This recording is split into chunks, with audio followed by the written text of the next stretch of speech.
Bienvenue dans Powerful Reborn, le podcast où l'on explore ensemble les émotions, le mindset et le développement personnel. Je m'appelle Maëlle, hypnothérapeute et coach en dev perso, et ma mission est d'accompagner les humains en quête de paix intérieure et d'amour de soi à guérir leurs blessures émotionnelles. Et nous voici dans le premier épisode de cette année 2025. Alors justement, je vais parler de bonnes résolutions et de tout ce qui s'ensuit. Et je ne vais pas te souhaiter la bonne année. Navré, désolé, peut-être mal poli, peut-être déplacé, je ne sais pas. Mais je vais t'expliquer pourquoi. Alors, en un sens, bien sûr que je te souhaite une belle année. La question ne se pose pas. Mais je vais t'expliquer un petit peu ma vision là-dessus et pourquoi, en fait, il est important aussi peut-être d'apprendre à s'en détacher.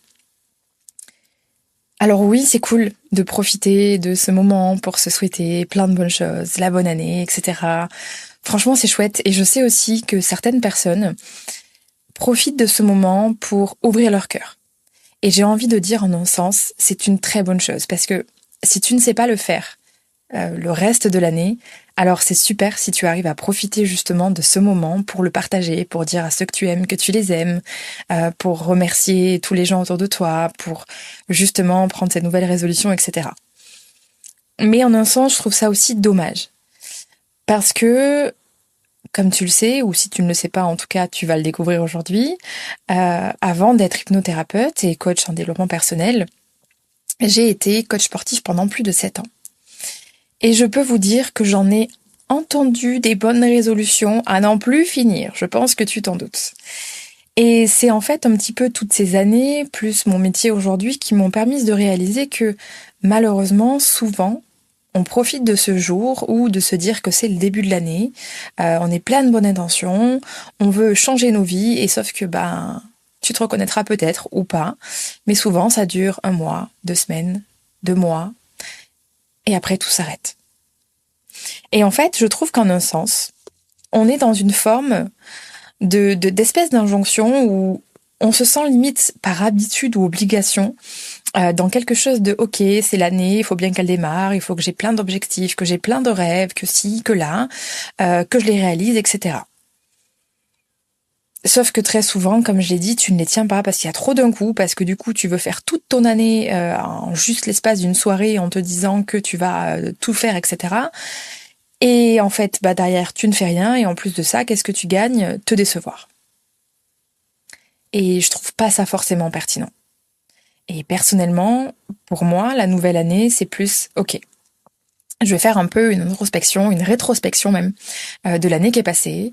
Qu'est-ce que j'ai appris? Qu'est-ce qui était cool? Qu'est-ce qui l'était moins? Qu'est-ce que ça m'a apporté? Qu'est-ce que ça peut me permettre de faire maintenant, à partir d'aujourd'hui? Comment je peux évoluer? Comment je peux grandir encore? Comment je peux prendre de la conscience? Comment je peux guérir? Etc., etc. Donc, je vais plus avoir, on va dire, une façon d'honorer en fait l'année qui vient de passer et j'accueille la nouvelle année en me disant, ok, cette nouvelle année, j'attends rien d'elle, mais elle sera remplie bien sûr de belles choses, de choses moins jolies, de choses agréables, de choses moins agréables. Et en fait, c'est juste la vie qui continue et c'est tout. Bien sûr, comme je disais, c'est chouette si on arrive à ouvrir son cœur, si on fait la fête, si on peut retrouver les nôtres, si voilà. Ça reste une date qui est pleine de belles occasions.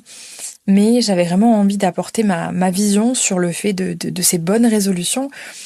Et en fait, sur tout ce concept qui souvent nous fait pas du bien, parce que, voilà, on est là et on veut tout péter le début de l'année, ouais, mais il se passe rien derrière, en fait. Il est là, le souci.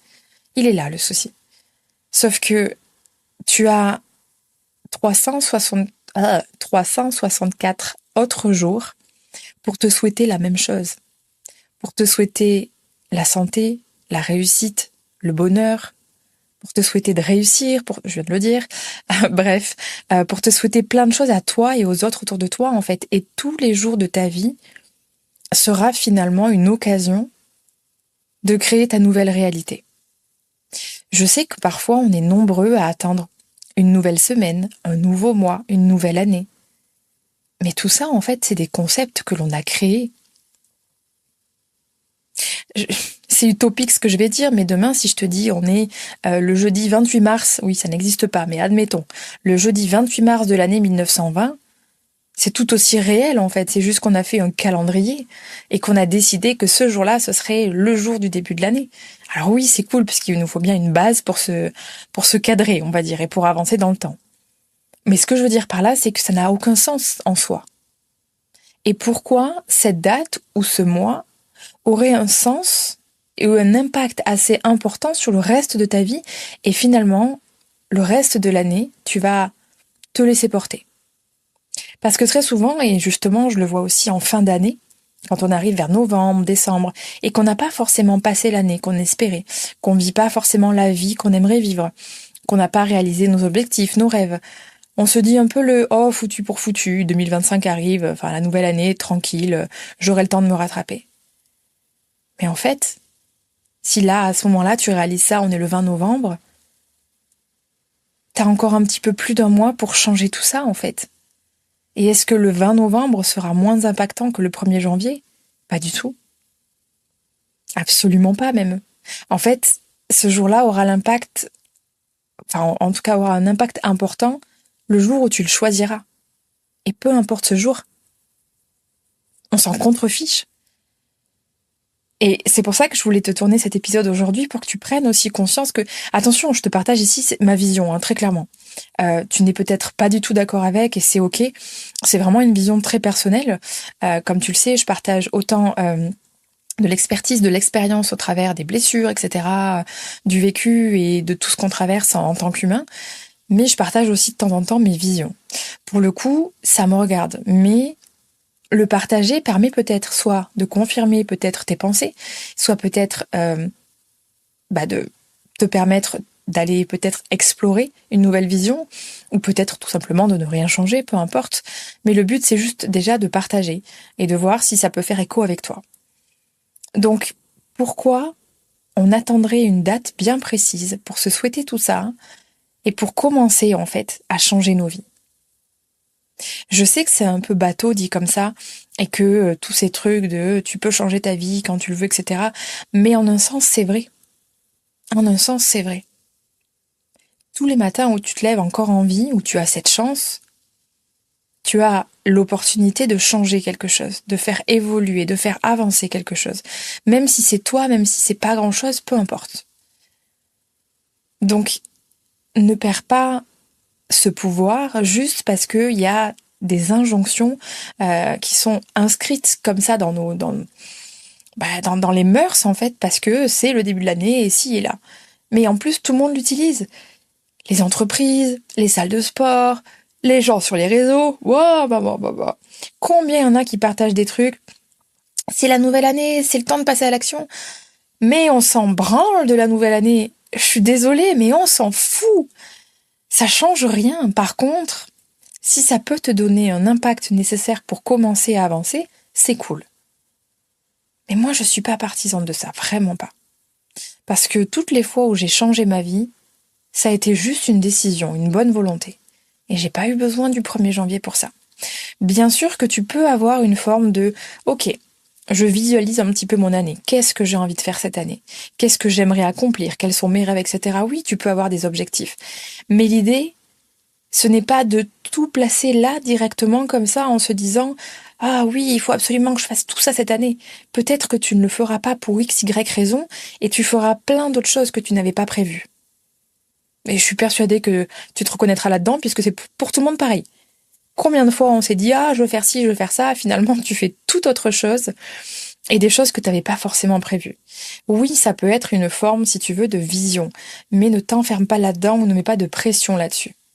Ce n'est pas parce que c'est la nouvelle année que tu dois nous faire le Dry January, que tu dois nous faire le mois sans glucides, que tu dois nous faire 3 séances de sport par semaine plus 10 000 pas par jour. Non, absolument pas. Ça, tu peux le décider à n'importe quel moment de l'année. Et surtout, tu n'as pas besoin de te mettre autant d'objectifs d'un coup. Parce que ça, c'est aussi une des raisons qui fait que les gens ne tiennent pas leurs engagements envers eux-mêmes. Ils arrivent au 1er janvier, ils veulent changer limite toute leur vie, toute l'année qui vient de passer, en 2-2. C'est-à-dire qu'ils viennent de passer, alors je te prends un exemple lambda, Je vais prendre l'exemple de Martine, elle vient de passer une année pourrie, où elle a eu vraiment une mauvaise gestion émotionnelle, où elle a fait 2 jours de sport dans l'année, où elle a bu tous les week-ends avec ses potes, elle a mal mangé, elle a pris du poids, elle avait un mauvais sommeil. Et là, elle se dit, c'est le 1er janvier. Je vais manger et faire très attention, couper les glucides. Je vais faire un régime. Je vais faire 5 séances de sport par semaine. Je ne vais plus boire d'alcool. Je ne vais plus sortir. Je vais manager mon sommeil. Je vais, en tout cas, faire tout l'inverse de ce que je viens de faire cette année. Et sauf qu'il y a tellement d'un coup que forcément, derrière, ça tient pas. Et pourquoi je te dis ça? Parce que souvent, pour atteindre tes objectifs, tu auras besoin, en fait, de paliers. C'est-à-dire que le 0 à 100, il marche très peu souvent, pour très peu de monde. Souvent, on a besoin de passer de 0 à 5, à 10, à 15, à 20, à 25, etc., jusqu'à 100. Parfois, tu peux sauter une étape, en effet. Mais en général, tu as besoin quand même de plusieurs étapes pour ça. Donc oui, c'est ce que je te disais, tu peux avoir, en tout cas dans ma vision, tes idées sur l'année. J'aimerais faire ça, j'aimerais faire ci. Tu peux te donner des timings si tu en as envie. Mais ne te mets pas une forme de pression dès le 1er janvier en mode il faut que je fasse tout. Pas du tout. C'est comme ça que tu vas échouer, très clairement. Et c'est pour ça que je trouve ça tellement dommage, toute la hype qu'il y a autour du 1er janvier, parce que vraiment, mais j'en ai vu, mais tellement pendant 7 ans dans les salles et encore aujourd'hui, puisque je m'entraîne toujours, je sais que je vais retrouver un monde à la salle dès lundi, mais ces gens-là, je les verrai plus en février. Parce qu'ils auront abandonné. Parce qu'ils n'auront pas fait pour les bonnes raisons, parce qu'ils auront fait trop d'un coup, et qu'ils l'auront fait sous le prétexte de « c'est la nouvelle année ». Mais en fait, tu peux te réinventer chaque jour. Et chaque jour, tu peux décider d'inclure de nouveaux objectifs, d'inclure de nouvelles envies dans ton quotidien, petit à petit. Il n'y a pas besoin du 1er janvier, très clairement. Alors, je sais que certains peut-être ont besoin de ça pour fonctionner, et comme j'ai dit, si c'est un impact, si c'est un catalyseur, un propulseur, tant mieux. Mais ne rejoins pas ce groupe de personnes qui se fout une pression monstrueuse, tout ça pour ne pas tenir et juste gagner, tu sais quoi? Le manque de confiance en soi. Parce que quand tu ne tiens pas tes engagements envers toi-même, tu entaches ta confiance en toi. Vraiment. J'en ai déjà parlé dans d'autres épisodes, mais je vais te refaire un petit rappel ici, par rapport à la confiance, ne serait-ce que par exemple. Si tu décides, dans cette nouvelle année, allez, tous les matins, je me lève à 7h du mat maintenant, comme ça, je vais courir avant d'aller travailler. Très bien. T'arrives à le faire 1, 2, 3 jours. Et puis, il y a un jour où, oh, c'est tôt, il fait froid, je suis fatiguée, oh, flemme. Alors oui, il y a une part de discipline, bien sûr, mais on n'est pas non plus obligé d'être des tyrans avec soi-même. Mais, si à ce moment-là, tu éteins ton réveil, que tu te rendors, tu ne tiens pas ton engagement envers toi-même, et tu perds de la confiance en toi. Ouais, je sais que ça a l'air bête comme ça, mais juste ces petits détails sont suffisants pour creuser la confiance que tu n'as peut-être pas encore ou pas suffisamment solide. Donc pour moi, c'est aussi ça le 1er janvier, malheureusement, en tout cas, toute cette hype du début d'année, c'est que malheureusement, on se met tellement d'objectifs qui sont parfois, comme j'ai dit, too much, irréalistes, irréalisables ou trop d'un coup. Et qu'est-ce qu'on fait? On est juste en train de saboter la confiance qu'on a en nous. Il vaut mieux dans ce cas-là se dire « Ok, à partir de maintenant, j'aimerais me lever à 7h du mat, beaucoup plus souvent. Je vais commencer par me donner la discipline et l'objectif d'y arriver 2 fois par semaine.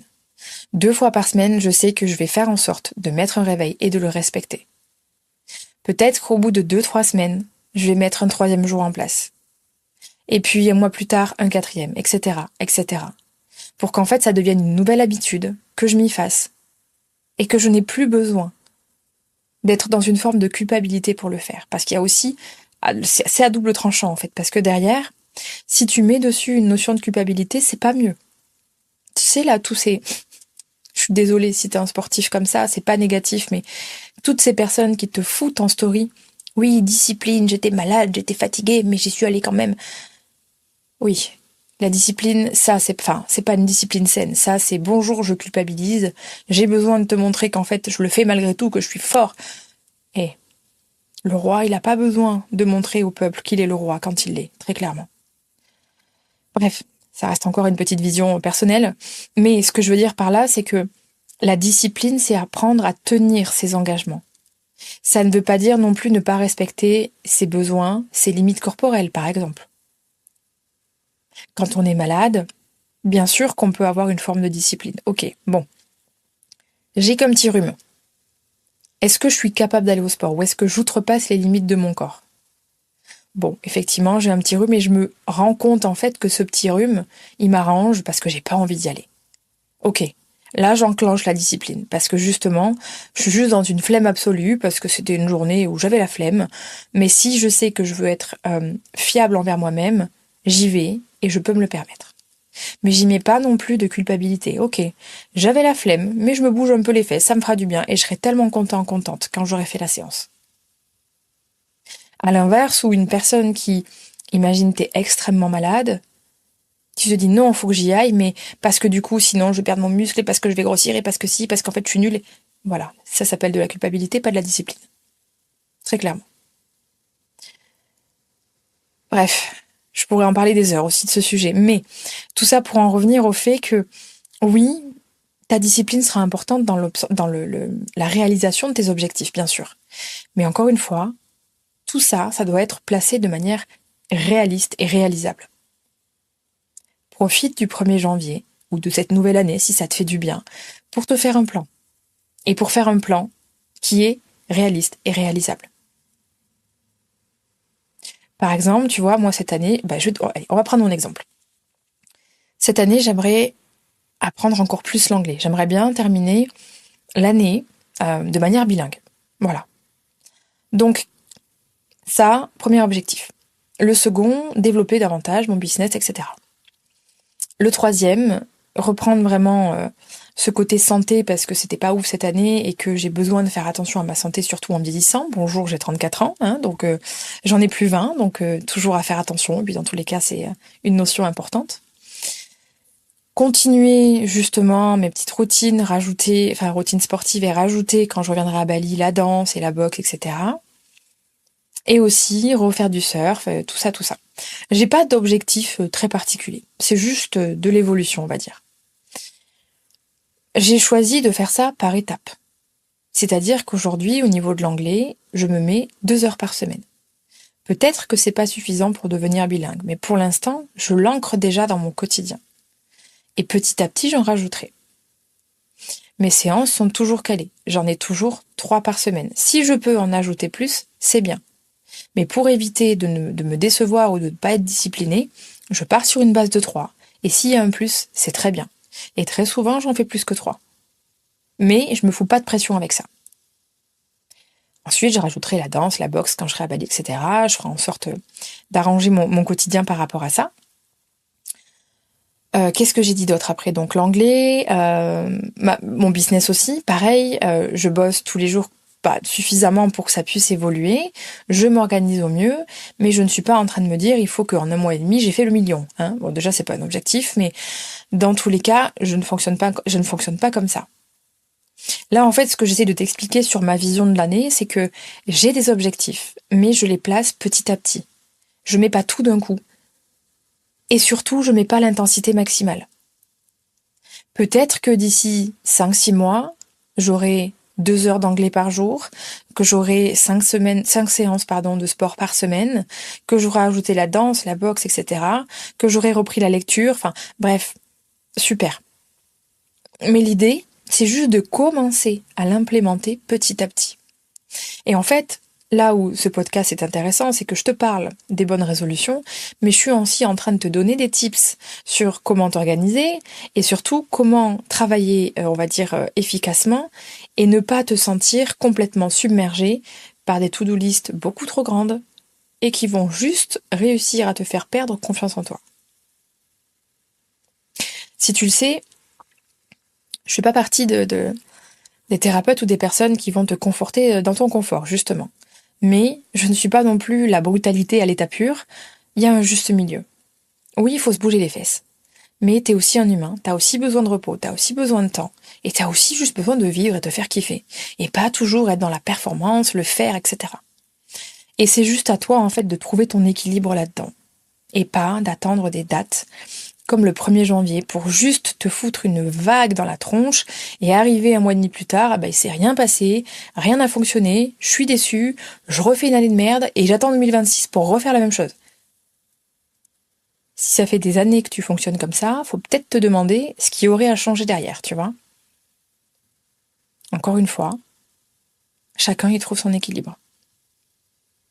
Maintenant, sur la partie où justement c'est toujours un moment où on se souhaite le meilleur, etc. Comme j'ai dit, et je sais qu'il y a des personnes pour qui c'est le moment adéquat, parce qu'ils n'ont pas forcément l'habitude d'être dans ce partage-là, que c'est trop vulnérable pour eux, qu'ils ont du mal en fait à, on va dire, à partager le reste de l'année leurs émotions, etc.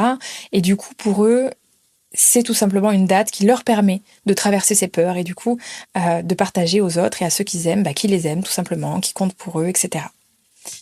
Mais de manière générale, j'ai envie de te dire, tout comme les objectifs, ce serait une bonne chose que tu oses le faire tout le temps. Parce que, imagine que cette année, tu perdes des proches. Si t'attends le 1er janvier à chaque fois, tu crois pas que tu seras déçu de ne pas avoir partagé plus tôt ce que tu pensais? Comme je dis, je comprends et je sais que ça peut être parfois quelque chose de cool, mais je crois aussi que c'est important de se rappeler qu'on est des mortels et on vit bien trop comme des éternels. Demain, tu sais pas si tu vas te réveiller, tu sais pas comment ça va se passer, tu sais pas si les tiens seront toujours là, et de toute façon, tu ne fais qu'un passage sur cette terre, en fait. Donc, si tu as envie de faire quelque chose, fais-le. Si tu as peur, vas-y. Si tu veux plus, barre-toi, tout simplement. Si t'as envie de dire que t'aimes, dis-le. Si t'as besoin de partager à tes proches ce qui va, ce qui ne va pas, peu importe, fais-le. C'est vraiment important. Parce qu'on vit vraiment dans des cadres tout le temps. Et donc, il y a Noël, la nouvelle année, le machin, la fête des pères, la fête du machin. Eh, vraiment, on est des humains et notre vie, elle est précieuse et notre vie, elle est tellement fragile. Mon Dieu, tellement fragile. Alors oui, ça peut être de belles occasions pour se réunir, pour festoyer, pour se dire «Ah, c'est super, je t'aime et tout, je t'adore». Oui. Mais rappelle-toi que tous les autres jours de l'année sont une occasion aussi pour le faire, pour le dire. Combien de fois je me suis remise en question et je me suis dit punaise, j'ai jamais pu dire tout ça à mon père. Et je suis pas la seule ici à avoir perdu des proches. Pourquoi j'irais attendre une date spéciale, un moment spécial pour partager ces choses? À l'époque, c'était plus de l'ignorance. Je me dis, on est jeune, tu sais, j'avais 23 ans. La vie, elle est éternelle. On est naïf, innocent. Oui, pas vraiment, hein, soyons clairs. Donc, si tu aimes quelqu'un, dis-lui. N'hésite pas à montrer à tes proches à quel point ils comptent pour toi, à quel point tu les aimes, à quel point c'est génial de partager leur vie. Parce que tu sais pas si tu auras l'occasion de le faire demain. Et en fait, tous les ans au jour de l'an, justement, enfin à la nouvelle année, ça me réveille tout ça. Et ça me renvoie toujours au fait que, punaise, on sait pas où on sera demain. Et en même temps, j'ai envie de dire, j'ai pas besoin de cette date pour parler à mes proches. J'ai pas besoin de cette date pour me placer, enfin me choisir des objectifs à atteindre. Et du coup, tous les ans, je me renvoie à ça. Et du coup, j'avais envie de te le partager cette année parce que je pensais que, enfin, j'ai trouvé que c'était important de le partager et de juste exposer ma vision qui, bien sûr, je le rappelle, est la mienne, tout simplement. Et quoi qu'il en soit, garde bien en tête, tu n'es pas éternel. Mais par contre, tant que tu es là, tu as le choix de changer ta vie tous les jours et de partager aux autres tout ce qui te traverse. Et je t'assure que quand on vit comme ça change la vie, vraiment. C'est un petit détail, mais ça fait la différence. Voilà. Maintenant, je vais faire une dernière petite parenthèse. Si justement, allez tiens, on va servir de la hype de la nouvelle année. Si en tout cas tu en as marre de souffrir en amour, que tu es perdu, que tu souffres de dépendance affective, que tu es dans des schémas toxiques, que tu attires toujours le même type de personnes, bref, si tu te reconnais dans tout ça, sache que le programme Libre d'aimer est toujours disponible et je sais à quel point il va pouvoir t'aider là-dessus. Je ne vais pas profiter de la hype du nouvel an pour te dire c'est le moment de changer ta vie, non, mais par contre, si tu viens de passer une année pourrie à ce niveau-là, peut-être que tu pourrais changer justement cette nouvelle année et commencer à guérir, commencer à travailler sur toi pour justement attirer enfin la relation que tu attends depuis toujours. Parce que soyons honnêtes, je sais que 9 personnes sur 10 l'attendent. Mais tu ne peux pas l'attendre en ne changeant pas qui tu es, enfin, pas qui tu es, mais en changeant en tout cas tout ce qui fait que tu n'as peut-être pas les bons comportements pour toi et pour les autres, si tu ne guéris pas, tout simplement. Et non, pas changer qui tu es, bien sûr que non. Donc, tu trouveras le lien du programme dans ma bio Instagram. Et sinon, tu n'as juste à taper sur Google powerfulreborn.com en tout petit et en attaché. Et tu pourras du coup retrouver la page de vente, tout simplement. Voilà, c'était tout pour aujourd'hui. J'espère que cet épisode t'a plu. N'hésite pas, comme toujours, si t'en as envie, à m'envoyer un petit message sur Insta. Je réponds toujours et à tout le monde. Et puis, si tu as besoin d'un suivi, de quoi que ce soit, je suis là aussi. Et en attendant, écoute, je te souhaite tout de même une très belle année, une bonne journée et je te dis à plus tard. Ciao, ciao.